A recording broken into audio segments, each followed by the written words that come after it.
৩রা August এনসিপির সমাবেশ শহীদ মিনারে, ছাত্রদলের শাহবাগে। নতুন বাংলাদেশের ইশতেহার ঘোষণা হবে বলেছেন নাহিদ ইসলাম।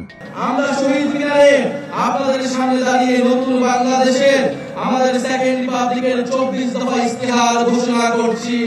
আমরা যারা কম বুঝি তাদেরকে মাহফুজ আলম বলেছেন, জুলাই সনদ আর জুলাই ঘোষণাপত্র এক নয়। নাহিদ ইসলাম আর মাহফুজ আলম এই ঘোষণাপত্রকেই নতুন বাংলাদেশের ইশতেহার বলছেন। দেখা যাক কি নতুনত্ব আছে এই ঘোষণাপত্রে, কি কি থাকবে আর কি কি বাদ যাবে। যেহেতু এই সরকারের সব কার্যক্রম চলে ফেসবুকের মাধ্যমে, তাই গণ অভ্যুত্থান সুরক্ষা মঞ্চের ফেসবুক পেজ থেকে জানা যাচ্ছে এর বিস্তারিত। তারা বলছে, ৮ অগাস্ট ফ্যাসিস্ট হাসিনার সংবিধান রক্ষার শপথ নিয়ে ফ্যাসিস্ট রাষ্ট্র ব্যবস্থা অক্ষুণ্ণ রাখার জন্য একটি সেনা সমর্থিত উপদেষ্টা সরকার গঠন করা হয়। সংবিধানকে জনগণের বিরুদ্ধে অস্ত্র হিসেবে ব্যবহারের মধ্য দিয়ে সাংবিধানিক প্রতিবিপ্লব ঘটানো হয়। এরই ধারাবাহিকতায় ছাত্র জনতা সিপাহীর মৈত্রীর ভিত্তিতে যে গণ অভ্যুত্থান হয়েছিল, বর্তমানে তাকে বিভিন্নভাবে ক্রমাগত নস্যাৎ করার প্রক্রিয়া অব্যাহত আছে। দর্শক লক্ষ্য করুন, এই সরকারকে তারা সেনা সমর্থিত সরকার বলছে এবং বলছে এটি হাসিনা সরকারেরই রাষ্ট্র ব্যবস্থার ধারাবাহিকতা। তাহলে যে সনদ তৈরির জন্য জাতীয় ঐক্যমত্য কমিশন, সেটি নিয়েও তাদের আপত্তি। তারা বলছে, তথাকথিত ঐক্যমত্য কমিশন গঠিত হয় এবং তাদের বৈধতার দলিল আকারে জুলাই জাতীয় সনদ 2025 নামে যা সামনে আনা হচ্ছে, আমরা বাংলাদেশের জনগণ তা প্রত্যাখ্যান করি, কারণ তা জনগণের অভিপ্রায়ের বিরুদ্ধে পুরনো ফ্যাসিস্ট শক্তির পুনর্বাসন এবং বিদ্যমান ফ্যাসিস্ট রাষ্ট্র ব্যবস্থাকে টিকিয়ে রাখার একটা কৌশল বই, আর কিছু নয়। তাহলে এতদিন ধরে ঐকমত্য কমিশনের নামে কি নাটক চলল? এখন কি করতে হবে? তাদের কাছে কি সমাধান?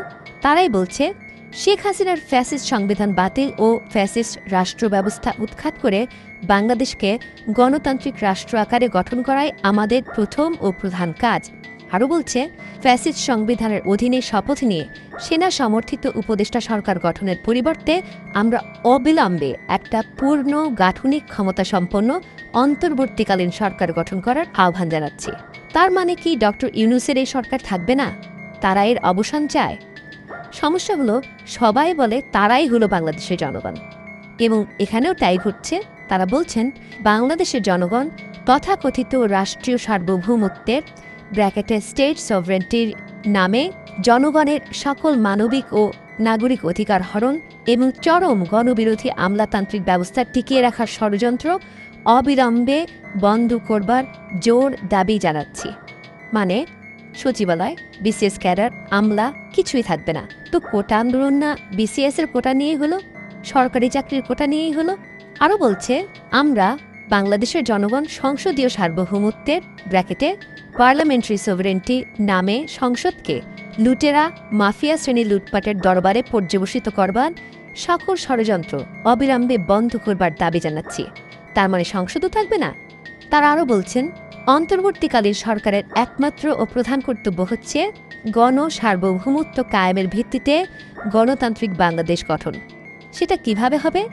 অবিলম্বে গণ সার্বভৌমত্ব কায়েমের লক্ষ্যে গণপরিষদ ব্র্যাকেটে কনস্টিটিউয়েন্ট অ্যাসেম্বলি নির্বাচন এবং গণপরিষদ দ্বারা একটি খসড়া গঠনতন্ত্র প্রণয়নে ও গণতান্ত্রিক বাংলাদেশ গঠনের প্রক্রিয়া শুরু করবার জোর দাবি জানাচ্ছি। খসড়া গঠনতন্ত্র গণভোটের দ্বারা জনগণের কাছ থেকে অনুমোদনের মধ্য দিয়ে গৃহীত হবে। যারা ভাবছেন সংসদ নির্বাচন হবে সামনেই, তারা বাড়ি গিয়ে আপাতত ঘুমাতে পারেন। এ লক্ষ্যে যা যা করতে হবে বলে তারা বলছে, সেগুলো হলো: ১.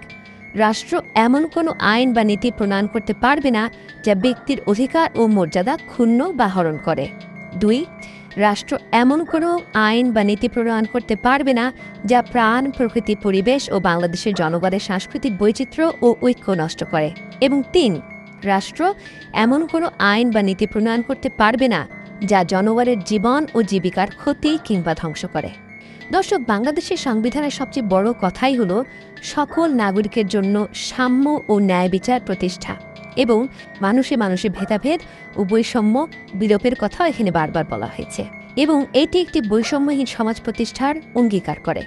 তাহলে নতুন করে এসব কথা টানাবার মানেটা কি? শুধুমাত্র মুক্তিযুদ্ধের মাধ্যমে পাওয়া সংবিধান বিলোপ করাই কি তবে উদ্দেশ্য? এই ঘোষণাপত্র বলছে পূর্ণ ক্ষমতাসম্পন্ন অন্তর্বর্তীকালীন সরকার গঠনের পর ফরমানের ভিত্তিতে সরকার ও রাষ্ট্র চলবে। একটা নতুন গঠনতন্ত্র প্রণয়ন এবং জনগণ কর্তৃক অনুমোদিত হওয়া পর্যন্ত বিদ্যমান আইনই বহাল থাকবে। তবে যেসব আইন আন্তর্জাতিক মানবাধিকারের সঙ্গে সাংঘর্ষিক সেসব আইন আপনা আপনি বাতিল হয়ে যাবে। দর্শক, আপনাদেরকে আরও একবার বলে রাখি, বাংলাদেশের সংবিধান পৃথিবীর সবচেয়ে আধুনিক সংবিধানগুলোর মধ্যে একটি, যেখানে বৈষম্যহীনতার উপর এতটাই জোর দেওয়া হয়েছে যে এই দেশ স্বাধীন হওয়ার পরই নারীরা ভোটাধিকার পেয়ে যান, যেটি যুক্তরাষ্ট্র 1776 সালে স্বাধীন হওয়ার প্রায় 150 বছর পর তাদের সংবিধানের 19তম সংস্কারের মাধ্যমে আসে, সে দেশের নারীদের বহু আন্দোলন সংগ্রামের পর। দুইজন উপদেষ্টা আসিফ মাহমুদ, সজীব ভুঁইয়া এবং মাহফুজ আলম বারবার নিশ্চয়তা দিয়েছেন যে জুলাই ঘোষণাপত্র আসতে যাচ্ছে। এতে অন্য দলগুলোর কোনো স্বাক্ষরের দরকার আছে বলে আপাতত মনে করছেন না মাহফুজ আলম। আকাঙ্ক্ষা ছিল যে বাংলাদেশ পরিবর্তিত হবে, সেটার একটা রূপকল্প জুলাই ঘোষণাপত্রে থাকবে এবং এই ঘোষণাপত্র আসলে সবগুলো দলের সিগনেচারের প্রয়োজন হবে কিনা আমরা জানি না এখনো। 5 তারিখের আগেই আসবে এই ঘোষণাপত্র এবং এর পরে ডক্টর ইউনূস সেটা আনুষ্ঠানিকভাবে ঘোষণা করবেন। অপেক্ষা করুন।